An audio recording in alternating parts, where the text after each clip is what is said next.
মাঠ পর্যায়ে দেশের আইনশৃঙ্খলা পরিস্থিতি নিয়ন্ত্রণে সশস্ত্র বাহিনীর কর্মকর্তাদের দেয়া নির্বাহী ম্যাজিস্ট্রেটের ক্ষমতা আরও 2 মাস বাড়িয়েছে অন্তর্বর্তী সরকার। সশস্ত্র বাহিনীর পাশাপাশি এবার কোস্টগার্ড ও বিজিবির কর্মকর্তারাও এই ক্ষমতা পেয়েছেন। গত 17 সেপ্টেম্বর থেকে সেনাবাহিনীকে ফৌজদারি কার্যবিধি অনুযায়ী বিশেষ এই ক্ষমতা দেয়া হয়।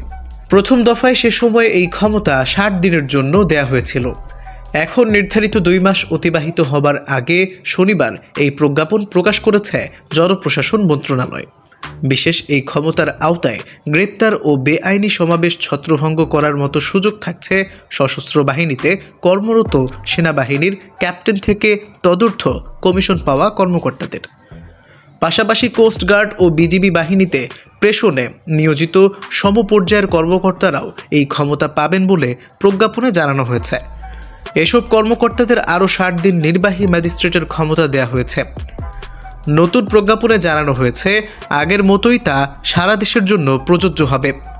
ছাত্র জনতার আন্দোলনে আওয়ামী লীগ সরকার ক্ষমতাচ্যুত হওয়ার আগে থেকে সারা দেশে মোতায়েন ছিল সেনাবাহিনী। আল মাহমুদ, সুদিন সংবাদ, ঢাকা।